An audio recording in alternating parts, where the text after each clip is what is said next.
Hey there, everybody, and welcome to this episode of 10 Weather Chat. We are talking about the tropics. Yes. Because we currently have an active storm, and we want to be totally transparent that this is recorded as of Monday afternoon. Right. So what you're going to see as we go through here, if you're watching this later in the week, may change a little bit. Yeah, likely will. It likely will, but Yeah. for now, we're going to give you the latest update on the tropics and kind of look ahead for what we can expect as we go through the next several weeks as well. Yeah, absolutely. And oh boy, there's quite a bit going on. Had a little bit of a pause after an active start, right, Cassie? So we've got the names, kind of the checklist here. Yeah, we had our first major hurricane, got all the way up to Category 5 with Beryl back at the end of July, which is unheard of. That was where Beryl set records all over the place, was just the earliest major hurricane, Category 4, Category 5 on record. Right. Thankfully, it didn't make landfall as a Category 5. Right. Fish storm, it's okay.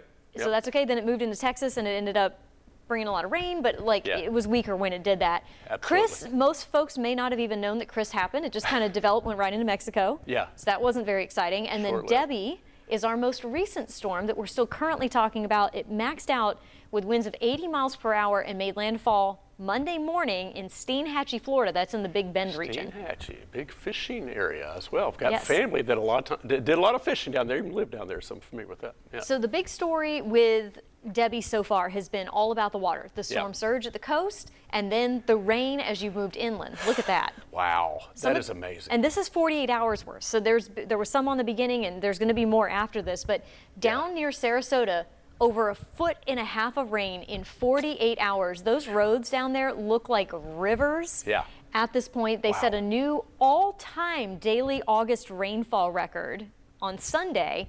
They might have gotten close to it when you add in the rain that we've seen today. Parts of Pinellas County are underwater as well. Right. They have a curfew up in Clearwater where folks are not supposed to be out because all of the roads are just impassable at this point. Right, absolutely. The rainfall, that's amazing, and this is as of Monday. Likely these totals will continue to rise, especially further up. Cassie made a point to mention this, the rainfall and the storm surge, two of the highest impacts we're seeing so far. But these rainfall amounts similar amounts, if not higher, are expected further up to the north. That we'll get a look at here in just a minute. And these areas also had wind, by the way. They had some gusts to around 60 miles per hour. I talked to my family. They live down in Pinellas County, and they said some fences have been blown over. There's lots of tree branches down all over the place, but power outages haven't been a huge deal. Thankfully. Yes, thankfully. Nobody should be going anywhere, though, if you're down in that area because of the flooding. We've also seen a maximum of rainfall kind of right at where I-75 and I-10 come across right there in North Florida. And that area is also going to continue to add up very rapidly because that's where the center of circulation currently is located right now. Wow. So those type of amounts, if not more, similar results we could be seeing play out from Georgia up into South Carolina, parts of North Carolina. So notice it's already raining up from Charleston down to Savannah area. Already raining up there. It is going to likely rain there for the next 2 to 3 days straight, pretty much. So when we zoom in for the next 7 days, the bullseye is right around the Charleston area, 20 inches plus of rainfall possible in that area. In Charleston, you can get an inch or two and it floods. I mean, already, sea level and just the winds and the waves, the water action being pushed up the rivers nearby. There's nowhere for the water to go. That's an amazing amount of rainfall. You said for several days, Debby looks like it's just going to spin off the southeast coastline and South Carolina coastline for several days, and these rainfall amounts are going to be excessive. And so a lot of folks have been asking us on social media, but what about East Tennessee? Yeah. And I want to show you for the next 7 days near Knoxville, you can see it is 1/10 to 1/4 of an inch maybe.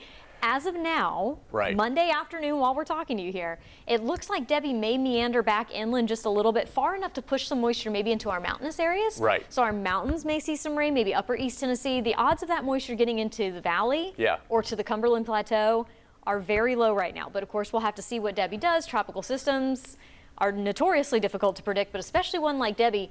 The long-range forecasts do take it kind of up the coast, merging with a frontal boundary. And even in Boston, New York, and Washington, we could have a flood threat from Debby. Wow. All that tropical moisture. So, it looks like, as Cassie said, it gets close enough to say maybe hello to the Smokies a little bit more so North Carolina, but then the timing of a front pushing in, upper level winds changing. hopefully will scoop Debby on up and then may give us a decent latter part of the weekend. We'll see. Yeah, because on the backside of a tropical system or the western side of a tropical system, you tend to get sinking air. Yeah. And you're going to have a northerly wind flow, so that's going to pull some drier air down. Might have some wildfire smoke coming with it. We'll talk about that when we get it. Right. But there's the very latest with Debby. You can see the center kind of swirling just to the west of the J in Jacksonville. The plume of moisture, though, already being pulled off to the northeast, and the future track of Debby, this is again as of Monday afternoon, so this can change, is for it to get back off of the coast of South Carolina and Georgia, maybe get its act together a little bit more, then come back onshore.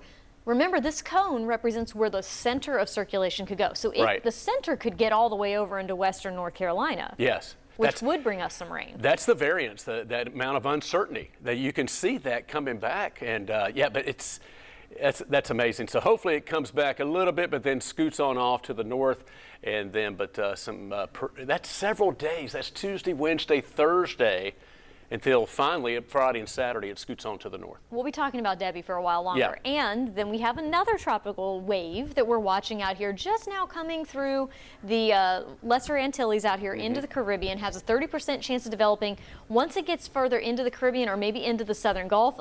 Models aren't particularly excited about this one, but it's just an idea that we are moving into the peak of hurricane season. Here we are, early August, and just getting started, really starting to ramp up. So here we are out along the coast of Africa. This box that I put on here is known as the main development region. For the month of June and a lot of July, this area was socked in with dust from the Saharan desert in Africa, which suppresses development. It is normal for that to happen. This year was a particularly dusty year, though. The dust is starting to go away. We have another wave coming off of the coast of Africa, and within that main development region, this is your sea surface temperature anomaly. So how off it is from average.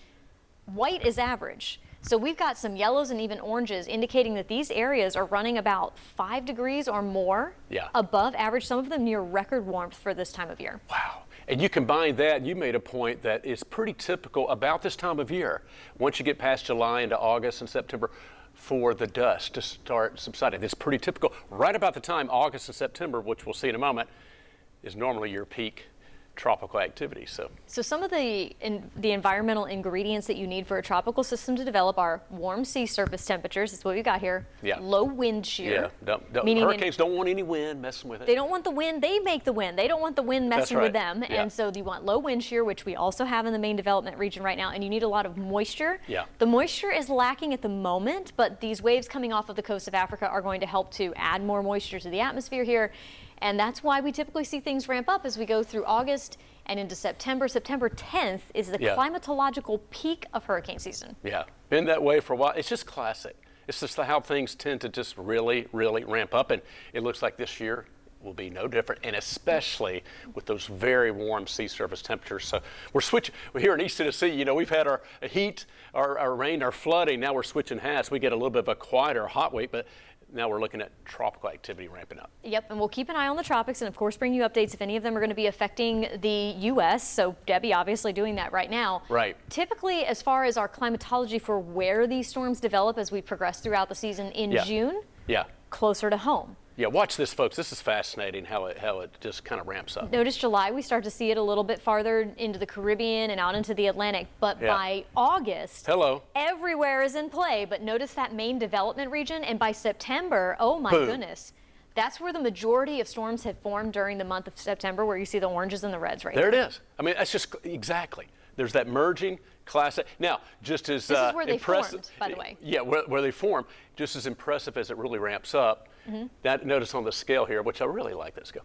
September, when you press that, go to October, November. Now, October, though, can be sneaky because you tend to have the more favorable conditions closer to home, and you have cold fronts starting to drop down, and you can get tropical systems forming on the tail of those cold fronts in the Gulf of Mexico, and anything that forms in the Gulf, there's only one way out of the Gulf, and that's over land. And so you're pretty much going to have a tropical system landfalling if you have it develop in the Gulf. Inland or close to land proximity development, that's tricky. And then November, let's say June 1st through November 30th, that will conclude, on average, our tropical activity really goes down.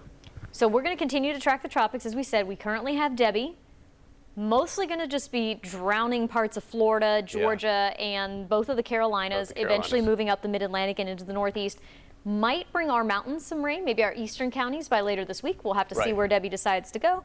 Yeah. And then other than that, this is forecast to be one of the busiest hurricane seasons on record. Yeah. We'll see how things ramp up over the next month or two. I can only imagine if folks from East Tennessee are watching this whether they're home, but perhaps at the beach. Maybe you're watching this stream and you're on vacation. You're like, we picked this week to go to the beach. Hang in there. It happens. Yeah, it happens. But certainly we'll be here to keep you updated. And that will do it for this week's episode of 10 Weather Chat. Have a great rest of your day.